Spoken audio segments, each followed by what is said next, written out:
Бидејќи ова е последниот неделен ден во 2020 година, мислам дека е соодветно да размислиме на текст кој доаѓа од второто, последно послание на Петар, од неговата последна глава, последниот стих. Тоа се Петровите последни пишани зборови, веројатно пред да биде маченички убиен.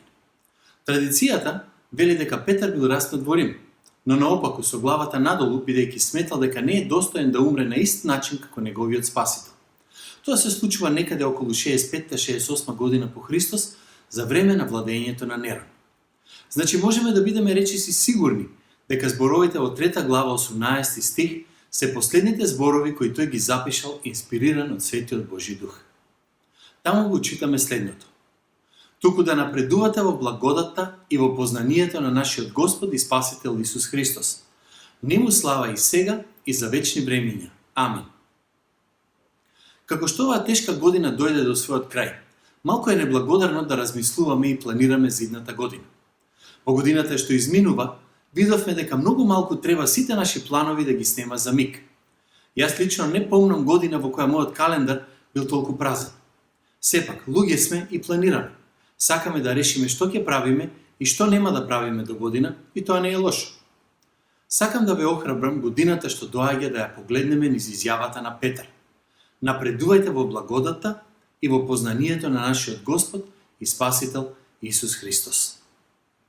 Растењето е многу важно за Петар, уште на почетокот на неговото прво писмо. Уште во 1 Петрово во 2 глава тој зборува за верните кои на почетокот се како новороденчињи. Како новородени деца, бидете желни за вистинско и духовно млеко, да во него да пораснете за спасение. Имајќи ги на ум искуствата кои ги имаше Петар, многуте паѓања во неговиот духовен живот, во неговото одење со Спасителот, за него беше многу важно да ги потсети сите верници да растат во познавањето на Христос и верата. И Петар тука во овој текст зборува за две работи. Прво, вели треба да растеме во благодатта, а потоа вели треба да растеме и во знаењето.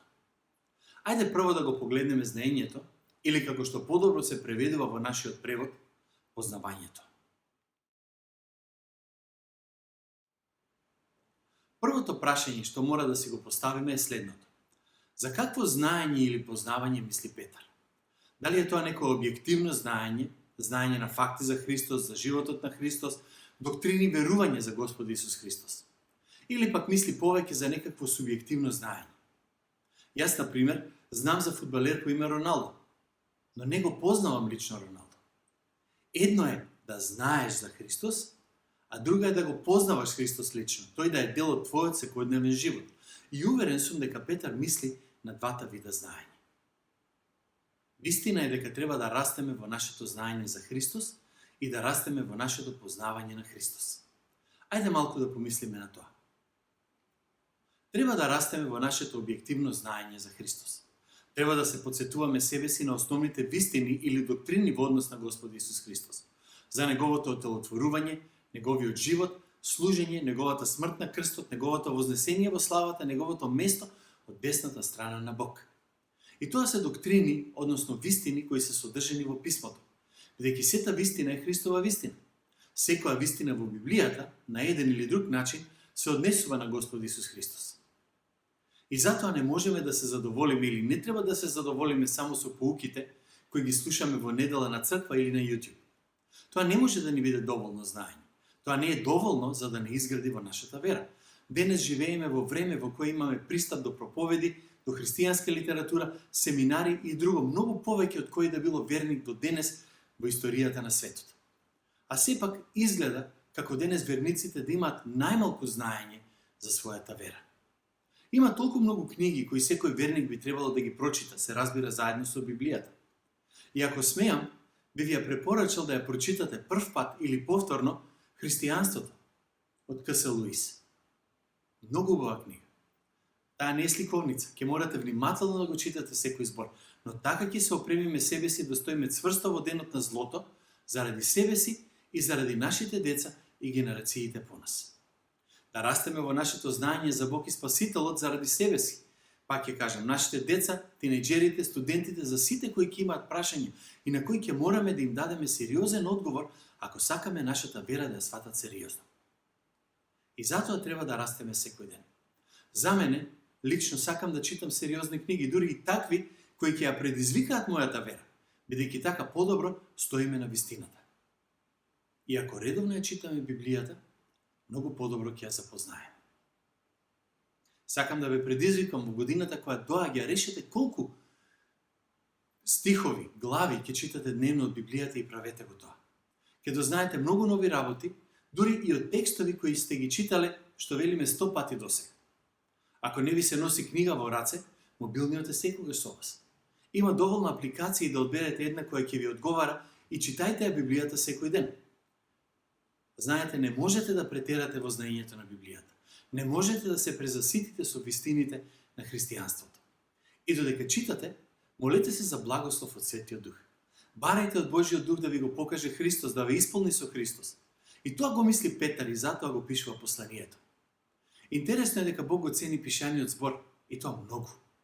Бог нема ништо против музиката, ништо против песните што ги пееме и кои ни даваат радост и восхит, но сепак не ни даде албум со песни, туку 66 книги во кои секој збор, секоја точка, секоја запирка се инспирирани од Бог. Но има и уште. Треба да растеме во знаењето, но и во личното познавање на Исус. Во посланието до Филипјаните 2 глава 10 стих апостолот Павле вели: за да го познавам Него и силата на Неговото воскресение и учеството во Неговите страдања. И тука почнува да станува тешко. Ако сакаш да го запознаеш Исус поблиску, тој ќе те поведе низ долината на страдањето. Може би тоа ќе биде оваа пандемија и сите проблеми што ги донесе. Безработица, финансиска несигурност, отуѓување, може би ќе биде болест, губење на близок, разочарување или очај заради нешто или некој близок. И во тие моменти научуваме се повеќе за тоа како му било на Исус да го напушти небото и да дојде на земјата за да пати како нас. Да се понизи, да биде во се како човек. И не само како човек, туку како понизен слуга. Ако растеме во познавањето на Него, ќе го запознаеме и како пророк. Ќе сакам да знам што ми вели, што сака да ме научи тој. Сакам исто така да го запознам како мој цар, на кој сум му подчинет.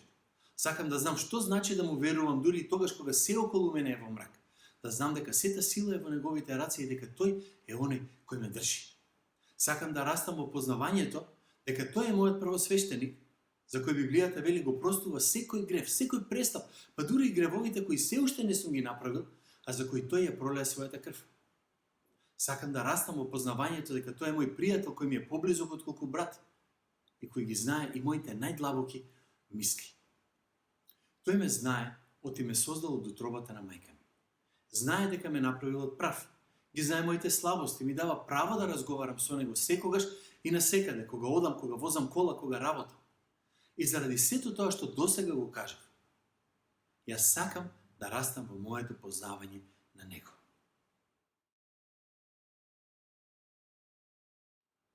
И понатаму Петар вели: растете, но не само во знаењето, туку и во благодатта на нашиот Господ Исус Христос.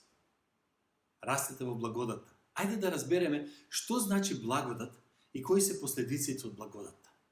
Сакам да разберам што се значи тоа дека Исус умрел наместо мене. Наједноставната дефиниција за благодат е следната. Благодат е да добиеш нешто што не го заслужуваш. Со што заслужив Исус да дојде и да се роди на земјата како дете? Со ништо. Со што заслужив Исус да умре за мене? Со ништо. Со што заслужив да слушнам по благодат сте спасени, не по дела, да не би некој да се пофали? Повторно, со ништо. Понекогаш мислиме дека сме спасени по благодат, а сега сме оставени да се бориме сами со наша сила да останеме во спасението. Не е така. Никогаш да не го заборавиме Евангелието, без разлика колку одамна си поверувал или поверувала во Исус, бидејќи се што имаме е по благодат, или со други зборови, незаслужено. Моментално читаме на книга и во неја се спомнува кардинал по име Белармин. Тој бил советник на папата Клемент VIII и некаде таму во 16-17 век напишал: најголемата протестантска ерес е сигурноста на спасението. А тоа го вели бидејќи ако ја немате таа сигурност, тогаш морате да сте како него, да се обидувате со сите сили и на секој начин да го заработите некако спасението. И не знам дали ги сваќате тие импликации, оние неизбежни последици на верувањето дека човек може да биде сигурен во своето спасение. Тоа значи дека имам апсолутна сигурност дека оној момент кога Бог ќе ме земе, кога ќе умрам, јас сум веднаш во прегратките на Исус. И тоа не е врз основа на тоа колку добро сум ја познавал Библијата, колку добар човек или сопруг или татко сум бил, туку целата сигурност ми е во едно. Исус умре за мене. Се даде себе си за мене. Тој направи се за моето спасение. Тој не умре за да ме спаси и да ме остави сам да се борам да издржам додека не стигнам некако на небото. Не. Тој ми даде спасение кое не зависи од мене. Јас знам дека има верници кои не се сигурни во своето спасение. Такви кои не можат да најдат починка и мир. Би ве охрабрил, читајте ја Римјаните 8 глава. И нештата навистина ќе станат појасни. Кога сваќаме дека целиот наш долг е платен, кога смртта е победена преку крвта на Господ Исус, тогаш сме сигурни и јас и ти во рацете на Исус. Да дадам едно кусо објаснување тука за да не бидам погрешно разбран. Има едно размислување кое се нарекува антиномијанизам. Тоа е верување дека Евангелието им дава слобода на христијаните да не почитуваат никаков закон, без разлика дали е Божји или човечки, морален или духовен, и дека, ако си спасен врз основа на својата вера, Божествената благодат ти дава вечен живот без разлика што правиш и како живееш. Тоа е сотонска лага. Благодатта не ни дава право да грешиме, туку напротив, заради благодатта не сакаме да грешиме. Но затоа повеќе ќе зборуваме друг пат. Сега зборуваме за тоа дека треба да растеме во благодатта. И тоа не е лесно ни за мене, а верувам и за вас. Тешко ми е, бидејќи мојата почетна, појдовна позиција како човек е дека ако сакам да добијам нешто, морам да го заслужам. Мојата почетна, појдовна позиција е дека јас си ги знам гревовите многу подобро, отколку што ја познавам Божјата благодат. И уште, ако во животот сум имал некој кој од мене барал совршенство, и кога, ако не го добил, ме казнувал, тогаш многу тешко ќе ја разберам благодата. Како може Бог, небесниот татко, да е толку полн со благодат и да ни го дава незаслуженото? Апостолот Павле вели на едно место, каде што се умножува гревот, таму благодата преизобилува. Апостолот Павле во Римјаните 7 глава пишува вака: во своите телесни делови гледам друг закон кој војува против законот на мојот ум и ме држи заробен во греовниот закон кој е во моите органи. Колку несреќен човек сум јас, кој ќе ме избави од ова тело на смртта? И тоа е вистина за секој од нас. Без разлика дали сум ново создание, стариот човек не е сосема мртв. Дури во нашето единство со Христос, таа стара, грешна природа е тука. Ама Павле веднаш пова пишува: и сега нема никакво осудување за оние кои се во Исус Христос, кои не одат според телото, туку според духот. Да, уште го има гревот. Павле продолжува и вели: доброто што сакам не го правам, злото што не сакам го правам. Но има простување, има благодат, има мир со Бог, има сигурност за вечен живот и сето тоа е заради Исус. Само и исклучиво заради Господ Исус Христос. И јас сакам да растам во таква благодат. Сакам 2021 година да биде година во која ќе изобилува благодатта во нашите срца, во нашиот ум, во нашите желби. Ама како ќе измериме дека растеме во благодатта? Како ќе измериме дали сме пораснале во неа? Сакам да предложам една мерка, иако не е единствената. Ќе се сетите дека во секојдневниот живот знаеме на некои луѓе да им кажем: ајде порасни веќе, не си бебе, не си дете. Мерката за тоа дали растеме во благодата е колку се смалуваме, колку растеме во нашата понизност. Ајде сетете се на текстот во Филипјаните 2 глава 5 до 8 стих. Бидејќи вие треба да ги имате истите мисли што ги има Исус Христос, кој иако беше во Божји лик, не сметаше дека треба да го искористи тоа што е еднаков со Бога, но сам себе се понизи, земајќи лик на слуга се изедначи со луѓето и по изглед се покажа како човек. Сам себе се понизи, послушен се до самата смрт, смрт на крст. Исус се понизи и стана слуга. Се понизи и стана човек како секој од нас. Кога ќе ја снема нашата гордост, значи растеме во благодатта, значи дека другите ги сметаме за поголеми и за подобри од себе си. Ајде да ги послушаме зборовите на апостол Петар оваа последна недела во последниот месец во годината. Растете во благодатта и познанието на нашиот Господ Исус Христос. Нека нему му биде славата, честа и величието сега и во вечноста. Среќна нова година!